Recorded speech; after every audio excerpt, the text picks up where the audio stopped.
Okay, so we are going to start this first roundtable about how to identify distributional impact, relevant groups first, and then how to measure distributional impacts. For the identification of the relevant groups, of course, the obvious idea is to use income and to try to evaluate the consequences of the project or of the policy on the different income groups. But clearly, as Luc said, and also Mark, in some cases, it's not really the relevant groups, or it has to be completed with other dimensions of heterogeneity. Let's take, for instance, the example of climate policy. In climate policy, clearly, the geographical dimension is very important, probably much more than the income dimension. So it's very important to identify ex ante when you study a policy or a project, which are the groups that are going to be the most impacted. So first, maybe Antoine is going to take the floor. Antoine is the head of Institut des Politiques Publiques, public policy institute in France, so is very used to doing public policy evaluation, of course, ex post evaluation, but also ex ante. Maybe this is what maybe you can talk about with using macro simulations and. Okay, good morning. So at IPP and the Institute for Public Policy, we do policy evaluation, ex ante and ex post evaluations. And of course, we care a lot about the type of individuals, households affected, given a lot of the questions of the policies will be on which individuals will be affected and will be the impact on inequality, measurement, poverty. And therefore, you need to have this identifications of which groups are affected by the policy. But traditionally, the way to ex ante measure these types of policy was to use a micro simulation model using very detailed micro data on households to be able to simulate how different policies would impact differently the different groups in the population. Typically, the big question was to account for the fact that different households have different compositions with a number of children, with single parents, and therefore they will be differently affected by this type of policies. But as you mentioned, Kathleen, is that there are other dimensions than income and the composition of households. There are location, which types of houses you live in, whether you live in a poorly insulated houses where you live distance to work, you are constrained to use a car, there's no public transportation, and therefore there's a whole range of other variables that are necessary to identify which household will be more or less affected by different policy. So at IPP, we've developed a new version of microsimulation model that takes data from actually the universe of all households in France with the exact locations matched with income data from the tax authorities, where we know for each sort of housing unit how the households are, therefore all the composition of individuals, and what are the composition in terms of income, and therefore their social benefits received, and therefore and therefore the type of access to public transport, how distant they are from their job, and whether or not they have availability for transport or things like that. Information about the house itself, the conditions, the consumption in energy, and so on. So when you, for example, want to simulate a carbon tax, you will not only see that there are distinctions of effect between sort of poor households and richer households, but there'll be even more heterogeneity between where you live. Are you living in Paris? Full access to metro, public transport, you don't need to own a car. Or do you live in a suburb in a way that there is no access to public transport and a car, and therefore would be a determinant and the cost and the impact, for example, the carbon tax will have. I think this is sort of very important to think, not only in a very sort of narrow view that income is the only metric to which a policy will impact. Actually, it's a lot more other variables that can be heterogeneous. I want to have a third example, which is if you think about policies, for example, that will impact retirement policies. Health issue is a very big determinant to see whether people will be in capacity to respond to change in incentives to postpone retirement age. And the average effect might be relatively positive, but with very heterogeneous response from individuals with health conditions that will not be able to respond to the change in incentives. If you don't account for that, you miss a big part of the issues that will end up in the policy debate of why some people are constrained, some people are not. And I think this is very key that we as sort of practitioners of being able, doing policy evaluation, both ex ante and ex post, think about the wide range of characteristics that have possibly an impact on how individuals or households will be affected by the policy. Thank you very much. Thank you. Then there is also the question that the income groups may vary over time for different reasons. And I think Stefano is going to talk a bit about that now. This is the plan. Good morning, and thanks for putting up my slides. Thank you. So my plan was just to follow up on this point and discuss a bit about how we may want to think more about the kind of effects that were just described. In the introductory remarks, we discussed about all consequences to all members of society and this aspect of exhaustiveness. And so, fantastic. My point here is that analysis of the distribution effects, most often than not, tend to be relatively static, taking a snapshot of exposure to a given policy or program at a given point in time. However, we know that the impacts of a policy can change over time, and there is quite a bit of complexity, and this is where there is also some relationship between the empirical literature trying and ex-ante modeling, because we don't have a lot of answers yet on some of the questions that I'm going to raise, and I'm fully aware of that. For instance, one important point to be kept in mind is about labor stranding. And there is some literature these days about the impact of, for instance, of climate policy on labor stranding. This means workers being affected by climate policy shocks where their industry is no longer as viable as it was before. And here the literature is starting to emerge as we have enough years of data to examine existing climate policies. And so we're starting to understand how over time climate policies may impact workers across industries and professions as well. And so as we have more and more empirical evidence, I think we can also improve ex-ante modeling. And so there is this tension or complementarity, if you want, between public policy evaluation and ex-ante modeling. The case of labor stranding, I think it's a very important one. You can think about different people in different sectors. A very simple example could be, say, the coal industry. This is very relevant in the United States, maybe less so in the context of Europe, but I think it's a very salient example. You can have the example of an accountant in the coal industry. Maybe for this accountant, it's easier to move to a different industry, even though there may be geographical implications, of course. But for a coal miner, it may be harder to become a solar panel installer. And there are surge costs, there is need for training for different individuals depending on their skill set, and of course there is the question of geography.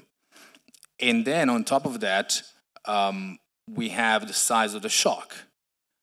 We may want, the literature is not clear on this point yet, but we may want to consider the fact that the bigger the shock, the more people will be in need of a new match in terms of employment.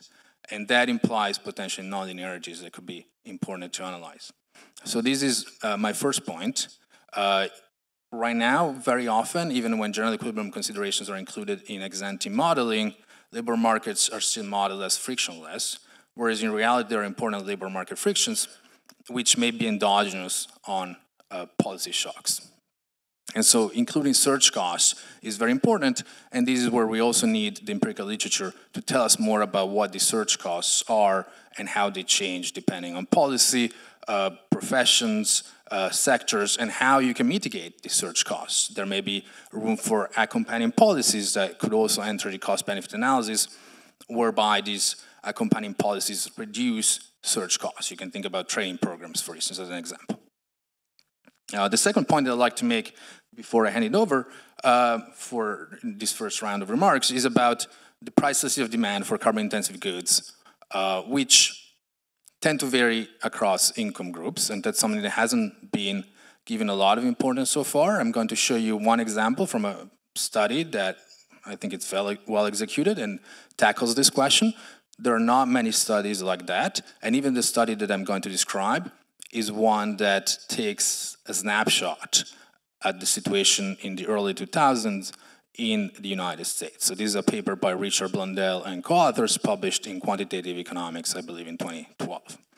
So what the authors of this paper do, they use travel surveys where they know how much each household in the United States drives, very similar to the data that you were describing before, and they figure out how this driving behavior varies across the income scale depending on the price of gas, which in their case is instrumented by distance from the Gulf of Mexico, because there is a clear relationship between the distance from the Gulf of Mexico and gas prices in the United States.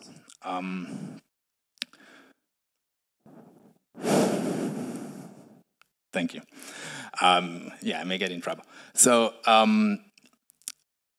what we observe, and I'm going to show you 3 different figures, is the relationship between quantity demanded of gas and the price of gas across 3 income groups, so upper income, medium income, and lower income households. Again, this is a snapshot of the situation in early 2000 in the United States, so it may not apply one-to-one to France in the early 2000s, let alone France today. But what you observe is following that high-income households can afford not to change behavior. You see that the relationship here is pretty flat. Demand is on the y-axis and price is on the x-axis. I'm going to skip the moderate income households and show you the case for low-income households who are cannot afford to change behavior. So the relationship is pretty flat here too. So if high-income households can afford not to change behavior, low-income groups can not afford to change behavior, and most of the action takes place for the middle-income group. But again, I want to stress how this is just a snapshot of a situation at one given point in time. What we don't know is not only how these elasticities vary across income groups in more countries, but also how these relationships evolve over time. Where you have more options, in the early 2000s, the main option was to drive less, especially if you think about the short-term elasticity of demand.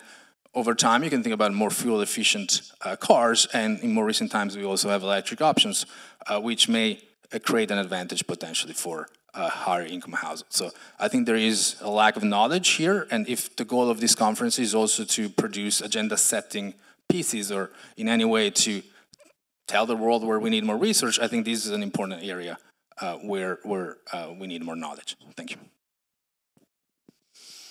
Thank you, Gabriel. Now, another dimension is that sometimes you don't even know what income you have to take into account. You want to give the example of education policies, I think? Yes, so thank you very much for inviting me. So I'm going to talk a bit of policies that I have been evaluating with actually Julien Grenet, another researcher, who are policies in education, and in particular, policies targeting young adults. And just to give you basically, if you try to do a cost-benefit analysis, what are the type of questions that arise from this evaluation? And I think we can maybe have 4 main points. One is, which unit of analysis do you want to take in order to do the evaluation? The second one is very related to what has just been said, which is the intertemporal analysis, because when you think about education, the effects are going to, roll out over time. And then there is a third question, which is how do you actually evaluate the effects, the social benefits to different groups of giving, say, for example, a grant to young adults if they go to study, which is a policy that we've been, I'm going to take as a main example. And then maybe a last point, which is which dimension of heterogeneity you want to consider. So maybe the first point is, so if you think of a policy such as means-tested benefits for young adults who decide to go to college. So this is a policy that is widely used in many countries, and France has a system of means-tested grants. So if you want to analyze the distributional impact of this type of policies, do you consider young adults as individuals to base the analysis, or do you consider that actually what matters is not the young adult himself or herself, but also the family of the adult, okay? And so this changes the way you see the distributional impact. And in fact, I think it's a philosophical question, and you can actually look at how the policies are designed to understand what different governments have been, in fact, thinking about when designing policies, and sometimes the objectives are contradictory. So if you think of the French system, you have mainly three types of benefits or tax expenditure towards young adults. So one are the means-tested benefits for studying, and actually the calculation of these benefits depends not only on the income of the young adult, but of the income of the family. So which means that you consider that the unit of analysis should be the family. You have the other very big type of expenditure, which are tax expenditures. So parents can actually deduct some amount from their income tax if their children are still studying. So again, there is this idea that basically the young adult should be actually part of the family, so the unit of analysis should be family. But you have the third main type of aid that young adults receive, which are housing benefits. And housing benefits, in fact, you consider that the young adult is living alone himself or herself, and you consider his or her resources. So you see that there is basically tension on what should be the unit of analysis, and other countries have decided to actually give universal income to young adults, so with really the idea that the unit of analysis is the young adult.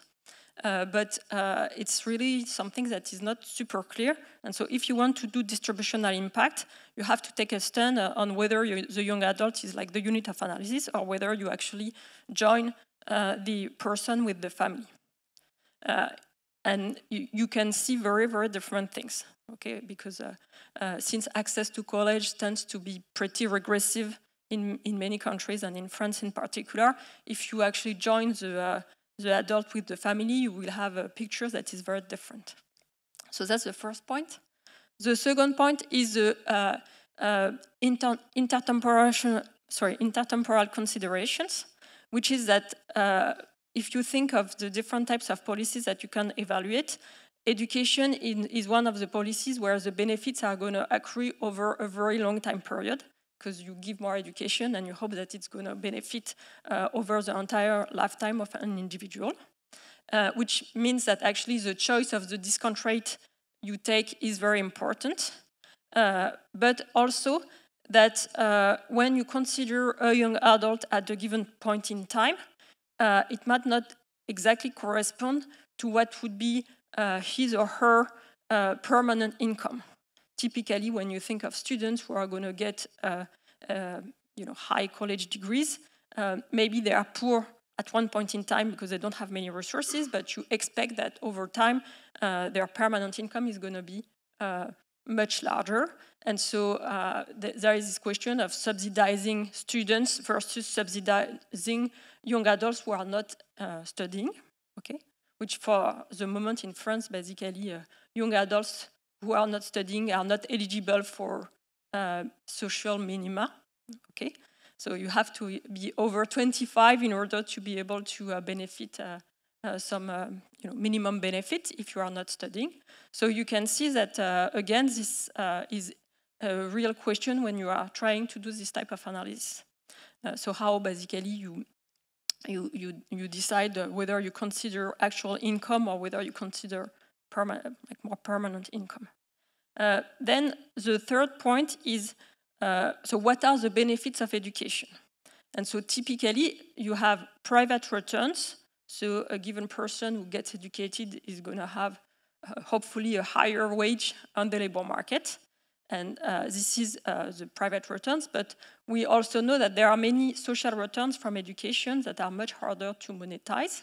So, and in particular, there might be some externalities, as we say as economists, meaning that if more people are educated in the labor force, it might also benefit other workers. And so evaluating the distributional impact of this is not very easy.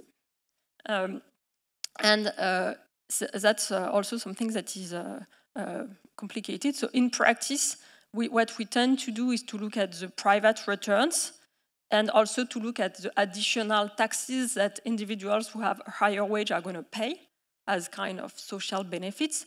And if this also, when we do our cost-benefit analysis, if it gives a positive benefit for society, then we consider that it's going to be a policy that should be taken into account. But we have to keep in mind that we kind of base this type of analysis on the private returns of education. And if you look at different countries, you have the US, where the private returns to education are very large. You have Nordic countries where the private returns of going to college are much lower. Is it because education has a much lower impact on productivity in Nordic countries than in the US, or is it because there is an institutional setting that make that part of the returns, a larger part of the returns to education are socialized in Nordic countries, and so it's not directly the person who gets educated that get all the benefits, but it's society at large, because the wages are set in a way that there are much less inequality in wages. And so this is, again, something that we want to take into account when we try to monetize things. And the last point, which is very short, is, so of course, when we want to analyze distributional impact, so as we already discussed, the distributional impact based on income, and in particular income of the family, is something that has been done and is very interesting. But when we think about access to education, there are also geographical concerns, as you were mentioning, because in particular in France, if you live in Paris, you have access to a much wider range of higher education institutions than if you live outside of Paris. And also in the for education, you also have the question of ability. So do you want to have distributional impact based on the ability of the kids? Because those who are of lower ability might have less possibilities to actually benefit from the policies. So I'm going to stop here. Maybe, would you like to react to what you said, the three of you, or no? Not. Maybe if you have a. No, what I can say is perhaps jumping on what Gabrielle has been mentioning about education policies is that, and also referring to what Mark mentioned about the marginal value of public fund, which is very popular, as Mark mentioned, among public economists nowadays, for two reasons. I think one, Mark mentioned, the first reason that Mark mentioned is that it allows to compare different policies on similar targeted individuals, which actually is the way that policymakers are thinking about different options and different policies. I think, and this is very important actually in more generally practitioners and those who are making evaluation, that we progressively sort of build libraries of impact evaluation with cost and benefit analysis, or MVPFs, measures, so that we can compare for different individuals the different options they are, because there are lots of different ways actually to implement policies to have different objectives. And typically what has been done a lot, and I think the Julien for the Council of Economic Analysis is working on also trying to bring that MVPF of different policies in education, show that actually the options that can be left to policymakers are sort of wide and should be taken into account, even for specially targeted groups. So this is the first reason why this is very attractive. The second reason, which Mark didn't mention, but I think is very important to mention, is that a lot of policies, when we want to do the full cost-benefit analysis, is all the fiscal externalities that are led to by the policy. And often, this is what really matters for whether a policy is really beneficial or really less beneficial. I'll take two examples for that. The first one is really the education examples. If you by policy can raise the education level of some groups, which leads to a better integration in the labor market and higher wages, that will make higher taxes, higher contributions. And if the impact is long, this is huge. So measuring well this type of externalities is hugely important because it will dominate a lot of the issue of what the benefits and the cost. So another example where it's actually harder is when you have policies that, for example, tax policies. For example, I've looked at subsidized by France Strategy. The policy that was implemented to change capital income taxation in France following Emmanuel Macron's election in 2017. So there's got questions: what would be the impact on investment, impact? And there's been a reduction in dividend taxation in 2018, which has led to a big increase in dividend payouts, which has a positive effect on tax revenues. But this was coming from actually cash located in firms, which actually have disbursed and to pay these dividends. So actually, there is a fiscal externality, and that fiscal externality is that the potential sort of capital gains that have not been paid have then happened through dividend taxes. And then you need to think through that all the layers of the fiscal externalities, the capital gains, the potential sort of inheritance tax and so on, and all that has a following impact, which is really hard to empirically measure. Why? Because it's spread over a very long period of time and very, very hard to identify. So the externality, the fiscal externalities is probably a first order in a lot of the cost-benefit analysis. And if it's spread over a long period of time, it's often very hard to identify. And I think this is why first, MVPF, when you can identify directly the fiscal externality, put that as a module, one additional euro found in that or this policy, how you compare it for the given group of individuals, but also thinking about the difficulty of doing that over the long period of time. And I also want to mention something, perhaps Stefano can have some reaction, is that I think that the biggest hurdle is really how to move from that sort of second round effects that we are pretty decently able to measure causally to then the general equilibrium effects. Sometimes can be extremely big, but where we then need to rely on models for which sometimes the interactions with how much we have estimated the causal impact is at best shaky.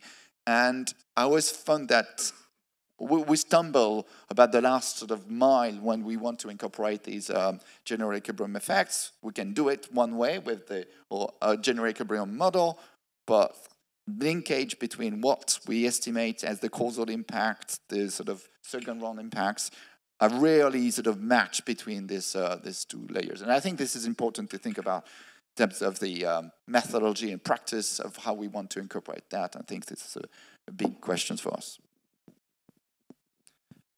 Yes, absolutely. Great points.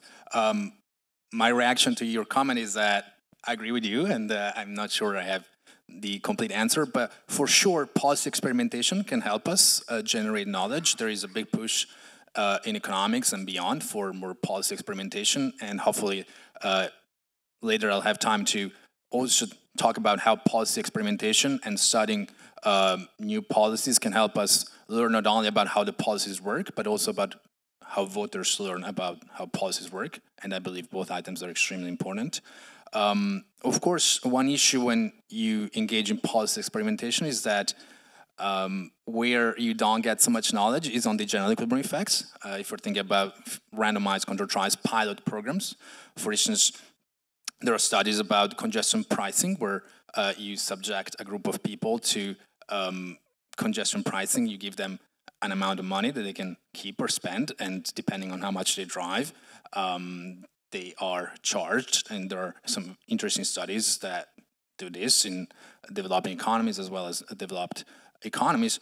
But then when it comes to general equilibrium effects, you need to rely on a structural model that it's based on the parameters that you get from the field experiment. So I think this is a fascinating area for future research, future thought. To me, the main answer would be that we should not miss out on opportunity to study policies when they happen. And hopefully I have time later to talk about the New York congestion charge, which is a policy that I'm currently studying. But concerning the first round of comments, one reaction that I would have is about how to design policies now that we tend to agree on the importance of not only looking at vertical inequalities, so how different income groups may be impacted, but also horizontal inequalities, how much variation there is within a given income group, especially depending on where people live. I think it's important that policymakers and those of you who advise them think carefully about these questions already at the design stage. I have two examples in mind. The perspective that is mine is one where a lot of my research is about the political economy of environmental policies, and actually the political economy of unpopular environmental policies, or the way I call them ex-ante unpopular policies, because some of them may become more popular exposed. Here it seems to me that the approach is more to think about distribution effects per se, but I think the two approaches coincide very well. My approach is one where we want to avoid adverse distributional effects because they can create backlash. But of course, I also care about people and distribution per se. And I have two examples in mind of policies that I believe are relatively well designed to tackle these questions. I'm not sure if they will survive the test of time, especially given the times in which we live in. But I think at the design stage, policymakers did a relatively good job. One is the Federal Carbon Tax of Canada. The Federal Carbon Tax of Canada redistributes revenues uniformly to citizens. This is the first carbon tax in the world that does that for the entirety of the revenues. The Swiss carbon tax redistributes, since 2008, part of the revenues as dividends, as lump sum transfers, but only part of the revenues, whereas in the case of Federal Carbon Tax of Canada, which was introduced on April 1st, 2019, the entire amount of revenues is redistributed back to people. If you look at these questions statically, according to the Parliamentary Budget Office of Canada, about 70% of Canadians are financially better off under this policy. And more so people in lower income households. Now, if you account for general equilibrium effects, things are a bit different because there is some cost of implementing climate policy. But what's interesting in terms of horizontal inequalities is that in the Canadian case, revenues are not pooled across all provinces that do not have their own carbon tax or carbon pricing scheme, but stay within the province. And this means that more urban households in Quebec are not necessarily subsidized by more rural households in Saskatchewan. Now, if you think about France, you may wonder, what kind of equivalent you would have in France if we wanted to use revenues from the French carbon tax to be given back lump sum to people. France is a very centralized country, so maybe you would not think about the same structure, but maybe the fact that France is different may also allow you to think further and say, is province the right level at which to pool? Or maybe you can think about something more sophisticated where you think about really rural versus urban, and you also use data on the ability to substitute, for instance, the use of cars. The second example that I have in mind is the Inflation Reduction Act. The Inflation Reduction Act was designed to provide a lot of benefits to rural areas, which tend to be Republican-leaning. The main rationale was to try to make the policy resistant to changes in the administration again, I cannot predict the future, and I don't think anybody wants to do that in these times. But I think there, the design was one where you would try to make sure to address horizontal inequalities as well. It was mostly politically motivated, but you can also think about it from a moral standpoint. Yes, these are my thoughts. Thank you. Yeah, if I may come back to the example of the Canadian carbon tax, the redistribution was designed to take into account distributional issues and to make it acceptable by the population. But you may have seen that the first thing Mark Carney did when he became Prime Minister of Canada was to remove it completely. So so there is this question of acceptability. Maybe taking into account distributional issue is not enough. Maybe you can talk a bit about that. There is another point maybe it would be interesting to address is, Mark talked a bit about it, is about behavioral biases. You may design a policy very well, doing proper cost-benefit analysis, but if people have behavioral biases, do not react as you expect they are going to react, maybe it may be a complete failure, right? So, yeah, do you have something to say about that, these issues?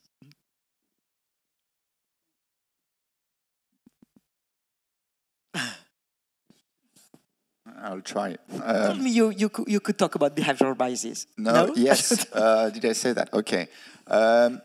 So there are two things. The ex-ante analysis, where you have to rely on behavioral models or behavioral response as you have observed before. And that is very hard to sort of model something unexpected, because by definition it's unexpected. So basically I think there it's really hard to do much better than what we know from a specific issue. So the important point is to be able to measure ex post these behavioral biases, to then incorporate them into the next sort of step of ex-ante evaluations, if that become a regular feature. I think the problem with these behavioral bases is that they depend very closely from very specific design of the policy. How salient the policy is, how the information set has been provided, and that is very hard for practitioners of ex-ante policy. This is not fully specified, neither in the policy proposal nor in the law. And I think this is where the only thing we can say is that there be big variations in how a specific policy will have an impact, depending on how people perceive it and tend to respond to it. And we have more and more evidence that there is wide variation between how people respond to specific how salient is a policy. The example I will give is from things I've done a lot of work on retirement and pension policies. Typically, sort of rational model is that people will respond to the incentives from the pension systems to retire at specific ages, and depending on how their utility for work, they might end up to trade off, higher pensions versus, earlier retirement. But clearly, people do respond a lot more to how salient is the reference point with the normal retirement age. And when you say it's normal, people respond to it even when, and we have evidence that changing the normal retirement age without changing the schedule, people respond to that massively. So it means that there is something in the modeling of the pure incentives that doesn't fully work. And of course that if you say it's normal and if you retire before the normal, you have a penalty. Then people respond to that. If you say, I will remove the normal being 1 year earlier, and then you have a bonus, people respond differently to the same schedule. And that, of course, makes our work a lot more difficult, because how much of typically ex-ante will be the way the policy will be implemented, how the type of information, how salient, the type of framing. And that, I think, so I think it's a very difficult thing for ex-ante evaluation. But I think the key message is that actually framing of policy is a part of policy. It's part of the design. It should be thought like that. It should be discussed. It should be optimized. And we should incorporate that into our thinking about when designing a policy. If a policy is designed to be extremely complex, not clear, and you're sure that even the very strong incentive will not have a very strong effect. And I think it's broadening what is the part of the definition of the policy that should be a way to think about not only the exact law about changing, but also the way this is implemented and designed and framed. And I think this is an important lesson because it matters enormously. So maybe if I may, I like to react quickly on the question of public support, but then I would like also to listen from Gabrielle. So I perfectly understand where Mark Carney is coming from. Things are very complicated in North America right now. I think you could also make the case, and that's something that maybe the literature also needs to take into account on cost-benefit analysis. You could also make the case that in periods of recession, environmental policy needs to be adjusted downwards and have some research on that. Ideally, you would want to do that in a way that is fully predictable. I have worked also on climate policy uncertainty, and climate policy uncertainty is costly. So ideally, you would want policies to be designed so that they adjust to external shocks automatically with full clarity and also by tying hands of policymakers, because we know that under Trump 1.0, the COVID recession was used as a rationale for eradicating a lot of environmental policies, where I think it's hard to justify that from an economic standpoint. But if I can have my slides back, please, Clémentine. I think I like to spend a few words, thanks, on public support and distribution effects, because I totally agree on the point that was just raised about the Canadian federal carbon tax being a victim of the times. I'm not sure if the last word has been said on carbon taxation in Canada, but we'll see in the future. I think the perspective that we're taking here is that having this kind of analysis that accounts for distribution effects in cost-benefit analysis can allow us to help in the implementation of progressive reforms, or maybe we don't need progressive reforms, but at least non-regressive reforms. According to the Tinbergen rule, we need one policy per market failure, so maybe we don't need climate policy to be progressive, but at least we want climate policy not to be regressive. The problem is that it's not only what we understand as economists in terms of distribution effects, and we all acknowledge the complexity, but also what the public understand. And so voters may oppose policies that are actually progressive, or that they may even benefit them just because they may not understand such progressivity. And including distribution effects in cost-benefit analysis may prevent backlash in presence of obviously aggressive designs. And I think the Yellow Vest movement is a case in point. Now, I'm going to say that you could prevent the Yellow Vest movement by reading some of the work that was already available back then on public support and the importance of gradualism and redistribution and compensation. So there was a lot of knowledge already out there. But it happened. I think we can avoid future situations like that, also given the reverberations that the Yellow Vest movement has had across a lot of countries. I have a collection of newspaper articles from New York Times to a lot of other leading newspapers about how carbon taxes may be toxic. That's not true. I stand by the fact that a quarter of global greenhouse gas emissions are priced by carbon price, with tax escalators going up, maybe not as much as we would like them to be going up, but there are a lot of other policies that can be implemented in the meantime. And we have a lot of knowledge at this point, which we already had back then anecdotally, but now we have it from qualitative studies, interviews of people involved in the Yellow Vest movement that tell us that the Yellow Vest movement was not necessarily a reaction to climate policy, but a reaction to a specific design. So the problem was the design. And this kind of conferences, I think, can help us, and the kind of work that you guys are doing can help us prevent this type of issue. But what we need also is going one step further, because one thing is avoiding to implement obviously aggressive designs. Another one is implementing progressive designs that voters do not recognize as such. And so in my research, going back to 2015, so this is where I say that there was already some knowledge around, has been about providing information to people on carbon tax designs, domestic or global, economic, environmental, and distribution effects. This is one example of a discrete choice experiment where survey voters were exposed to different types of carbon tax designs, and they were informed based on computable general models of the effect of each carbon tax design, where a carbon tax design is a combination of a tax rate and use of revenues. Essentially, that's what makes a carbon tax.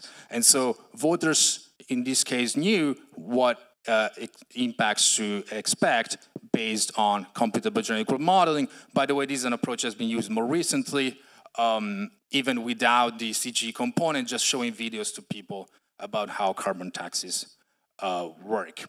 In the meantime, there has been research by others, not about distribution effects, but there's a paper on France about whether people perceive whether they are net winners or net losers. And there's another paper about Canada, which is an interesting one, in the context of an existing carbon tax, asking voters whether they know how much money they are receiving from the government. And many voters in Canada do not know that. And actually, if you ask them how much they receive, the answer varies depending on their political preferences. When the dividend is the same for everybody, of course, but there is some motivated political reason. So I think this is the complexity that we face, where we need to communicate policies ex ante, but also ex post to make sure that they can stay. The main findings of this paper was that as soon as people are informed about carbon tax, economic, environmental distribution effects, they tend to demand less earmarking, environmental earmarking. Very often voters think that the only way an environmental policy, in particular Pigouvian tax, can change people's behavior is if you use revenues for environmental purposes, because they don't see how you can change behavior. They confound the short-term price elasticity of demand with long-term price elasticity of demand. They think that anyway you need to drive to work, whereas in the long run there may be more options available. And so once voters are informed that any carbon tax reduces emissions, regardless of the use of revenues. Of course, if you allocate some of the revenues for environmental purposes, you get larger reductions. But once they're informed that carbon taxes are effective at reducing greenhouse gas emissions, and they are informed about the distribution effects of different policy designs, they become much more inclined to support progressive policies. And here I show you how we explain the progressivity of, for instance, carbon dividends, or regressivity of here decreasing income tax rates, the last entry, the last bullet point. But I think there are other ways to do so that are relatively easy. I have a box in one paper that we published in Nature, so that was for a general audience, where essentially we explain how carbon dividends can impact people across incomes, and we do it in 10 lines, essentially what we say, and of course we neglect some of the complexity, but what we say is that you can have two households, say a low-income household that pays 50 euros per month on energy bills, and a high-income household that spends 100 euros per month on energy bills. Now, it's very plausible that these 50 euros, even if they're less than the 100 euros that the high-income household spends, are hurting the low-income household a lot more. And so you have a difference in absolute expenditures, but that means that the high-income household spends more, but the low-income household spends a larger share of their income. Now imagine that you double the price of energy. Let's assume that in the short run there are no adjustments in behavior. Then the low-income household ends up spending 100 euros per month. The high-income household ends up spending 200 euros per month. And so the low-income household is hurt much more, if in relative terms already 50 was very important for them.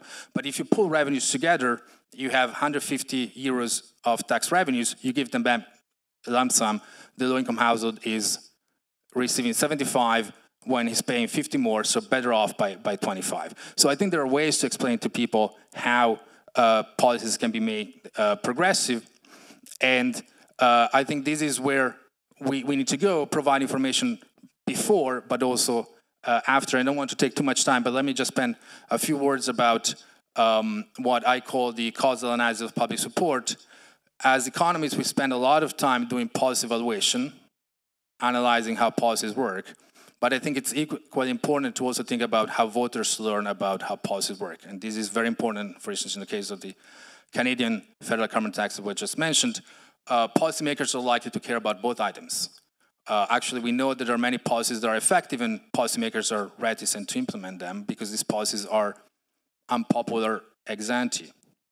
But if there was a body of knowledge showing that policies that are unpopular ex ante become more popular ex post, more policymakers may be willing to experiment as well, following the steps of front runners. So I think we need more research also about how people's perception of policies change over time, especially if these policies pass the cost-benefit analysis that would include all the criteria that we're considering. And in the afternoon, I'll have more time to detail exactly how that research works. Thank you.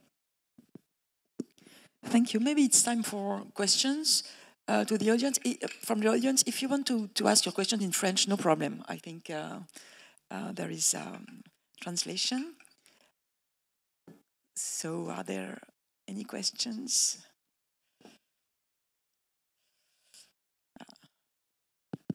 Thank you very much. Well, I'm Pascal Schuster from the French General Secretariat. I will try in English, although I'm a bit troubled because I think it's the first time I'm speaking English in this building, but well, I will try and do my best. I hope there are a lot of English speakers here in the room. My question, I guess, is a comprehension question to Kathleen. You said it was quite an evidence to build the groups, the social groups, on the revenue criteria. So first question, am I correct when I understand that it is an evidence because the goal of this distribution works is to create, to get more equality in the or at least equity in the distribution of revenues inside the society? Is that correct? And then second question, why didn't you mention, you and your colleagues, I guess Gabriel touched upon the issue, the estate criteria, which is also very important when you're talking about social, economic impact. Thank you very much.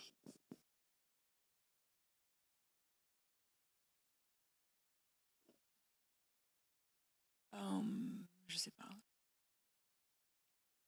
Question générale. Yeah, maybe we can take several questions and then we will answer the bunch of questions. There is here.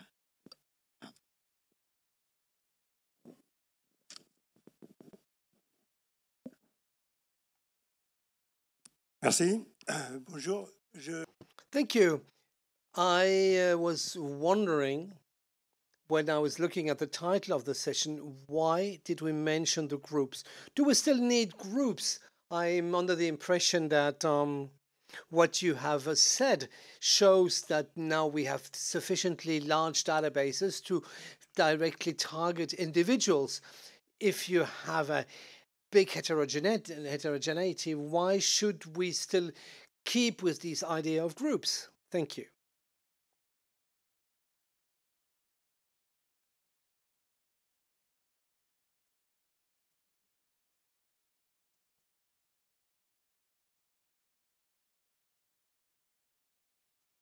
Yes, hello, and thank you.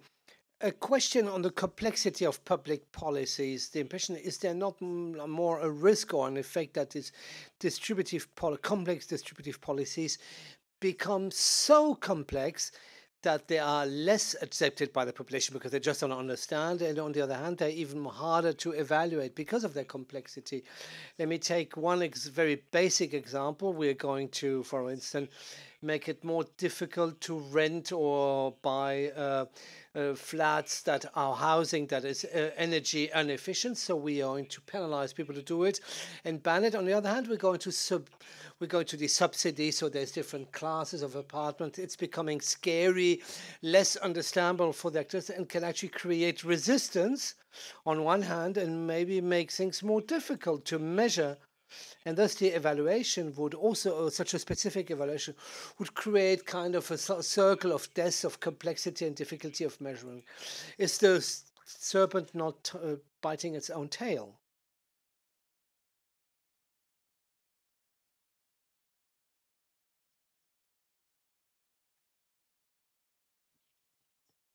So I've been working specifically on, policies to increase the energy efficiency of buildings together with other researchers. So I think it's a very interesting example because so there are all these kind of subsidies to renovate houses to make them more energy efficient. And this is a policy where we see that there is some budget that is foreseen. And then we observe that actually the amount of subsidies that are distributed tend to be lower than what has been foreseen. So people do not use this subsidy as much as you would think they would. And so there is clearly a problem in the design, and there is potentially a problem in the information that people have. And the work we've done tends to show that it might be linked to heterogeneity, in the sense that in this particular policy, the benefit of the policy depends not only on the income of individuals or where they are located, but also it depends on the characteristics of their houses. And so if you have a less energy efficient house, you're going to benefit more from the policy. But this kind of assessment of the energy efficiency of the house is something that is complicated. We as standard households, we don't know how to do it, and so it necessitates a lot of information in order to actually identify who could be the household who could benefit the most from this policy. And this is potentially one of the barriers. And actually, we were thinking, I was working on a specific policy report for the Council of Economic Analysis, maybe to try to build on the existence of now large data sets on many things, and also on AI, in order to try to develop some policy programs that would be way more targeted than what we've been doing for the moment with, as was mentioned, with groups, but really try to identify with a lot of data who are going to be the households that would be benefiting the most from the policy, and then reaching out to this household to tell them that they would benefit from actually getting this subsidy. So clearly there is a question of maybe now there is a potential for some policies that have very heterogeneous effects to actually try to leverage this heterogeneity, because we have lots of data. We don't know yet how to do it very well, but it's something that could be explored further, and to really personalize the information that you give to citizens, to tell them very precisely how much they are going to benefit themselves from the policy. So I wanted to answer at least two of the three questions. One on whether we need groups, and we don't need groups. We do most of this with microdata, with individuals, and we have the full scale of the impact for each household, each individual. The problem is that you need to convey that results in a synthesized way. So you need to think about how you represent the results between different groups by disposable income, by where they live, by their composition. You need to find a way to represent that wealth of information, because you cannot represent just the 60 million data points that will not be visible. Even there is variance in every category you make. But we really care about the individual, the household level. I think this is the answer. We don't think groups as something ex ante design. It's only a way to represent the information. The questions about the complexity. So it's very clear that when I was hinting at the fact that design of policy and framing of policy matter, the complexity of the policy matter for the impact. And so recently, last September, I handed over a report with Etienne Vasmer to the Prime Minister. We were asked to discuss questions of payroll tax reductions that are a big part of the policy in France for low-wage workers, and But actually, there are lots of other policies. And one thing, during the report, I thought I knew before the report all the very complex setting, because at IPP we modeled that, but I realized that actually I was not modeling the entire complexity of the system. And I, with the administration, tried to know how many schedules do we have? The different schedule. The answer was 1.3 billion. 1.3 different schedules of social security contribution depending on the types of exemptions, typically where you live. And we only 60 million.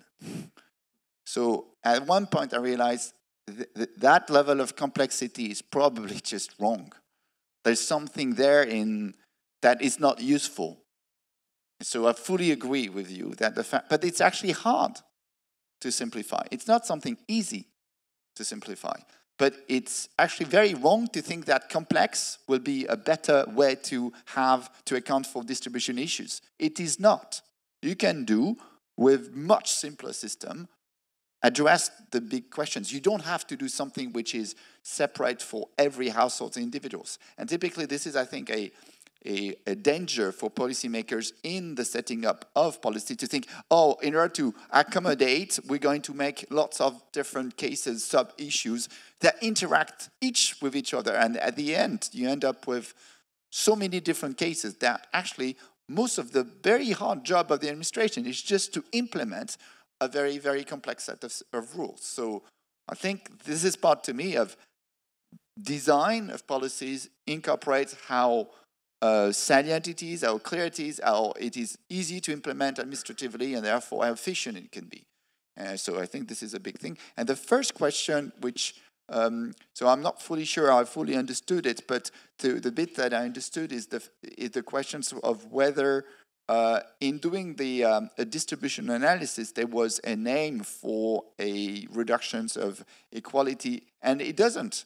It's only documenting how different individuals or households, or actually different firms, will be affected by a policy, and incorporating into the comparisons of the benefits of the cost, whether some sort of firms or some individuals or households are negatively affected while other parts are benefit to it, in order to sort of ex ante think about the design of the policy. I think this is, and you can want to have for sort of policy objective to have a different types of reduction of equality or not, but it doesn't have to be. It's completely, I think, a separate issue.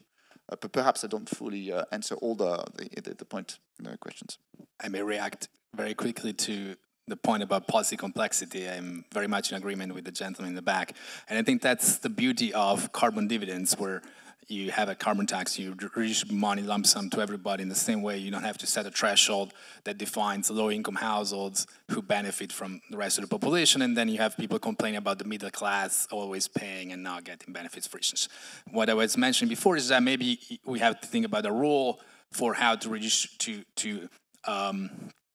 determine the amount of these carbon dividends that vary across regions, but it has to be easy to explain. I completely agree with you on this point. Absolutely. The second point that you raised, or the example that you mentioned, well, first of all, I very much appreciate how in a government building we can, challenge or criticize policy or policy proposals by the French government. I think this is something that we should not take for granted. I agree with you. I think when it comes to low-income households, there may be costs that go beyond just what is immediately monetized, especially if it comes to housing. You need to move to a different dwelling that has costs that may not be immediately visible. And also when it comes to low-income households, it's not only about distribution effects, it's not only about progressivity.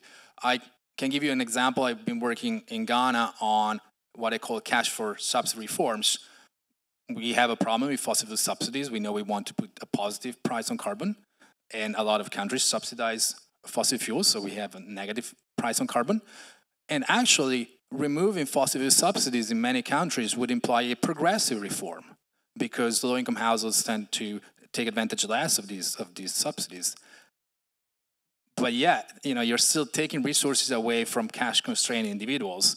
So anytime a government has tried to remove fossil fuel subsidies as part of an austerity program, they had a lot of backlash protests, casualties, and they had to backtrack. And so I feel when it comes to low-income households, you don't want to think only about progressivity, which can be addressed via subsidies, but also the direct impact on cash-constrained individuals and potential implications that shocks can have for the trajectory of that individual. Thank you for the question. If I can add a personal remark, I'm a bit puzzled about the discussion on complexity, because very often you want to target policies. Okay? If you want to target a bit precisely the policies, it is necessarily quite complex. No, you need a lot of data, a lot of administrative information. So, yeah, this tension is a bit puzzling. So I think that they are useful. There is a complexity that is useful, and there is a complexity that is not useful. And for example, a complexity in the report that we ended, there is 3,066 different ways of defining the base for social security, the tax base. That is not useful. Typically because the difference is offered by some lump sum, 156 euros, 80 euros, depending on the list of 43 professions that have different, because a long time ago we had that. And the list includes the ouvreuse du portail de Chaillot. The list is actually quite unbelievable. That is not useful, but that is part of the law. That is not useful. On the contrary, you can have complexity that says, I will target differently, for example, firms with characteristics that actually face different constraints, and that perhaps is a useful complexity. But if you remove the useless complexity, you make the system clearer to be understood by the public, and therefore easier to implement. So I think the trade-offs, there are trade-offs with, sometimes we can make more complex, they're better targeted, but at the expense of perceptions by the public of how the policy is, and therefore at the end it will be worse off. So I think we should incorporate the design, including this set of complexity, as part of the type of trade-offs we are making as the rest of the policy trade-offs. We have time for maybe a last question, if there is one. No? Okay. Yeah, excuse me. Merci de me donner la parole. Thank you very much for giving me the floor. As a practitioner, for the last 40 years, for political choices and public decisions, and what struck me are major evaluation mistakes, methods mistakes. And this is where Luc Bonstrac showed us the way to avoid them. And especially, well, we didn't talk about something very important, the public debate, which makes a relationship between the complexity of things and the way they are perceived by the beneficiaries, the winners and the losers.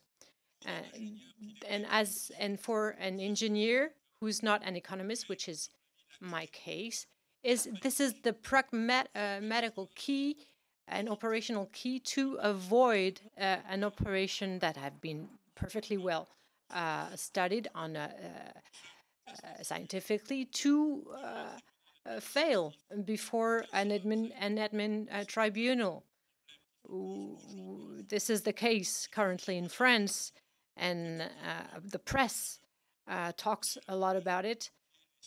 The 60 kilometers trying to connect Toulouse, the city of Toulouse, to a small town called Castres.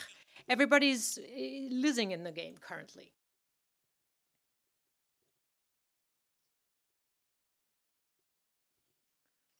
We'll try and provide you with brief answers. I agree with what's just been said. What struck me is that you mentioned the political challenges and you consider that the work has some political consequences. But I feel that what is really essential and that disturbed me a little bit in what you said is that we're in a building hosting the plan commissioner, and our departure point, no matter what, was the challenges. Why do we want to change something, first of all? And, we could, decide to change it this way or that way, that it would be easier. It's, we're really losing our time and we're committing mistakes. It doesn't make any sense. My apologies, but the people that trained me had also had results with the work they carried out.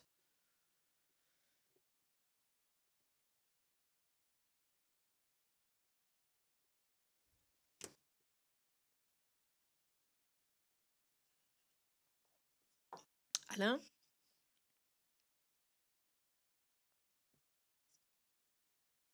Does anyone wishes to answer on the highway and public debate? Well, on public debate, I'll say it in French. I think it's essential to manage that, make sure that the works that we carry out wouldn't be expert stuff.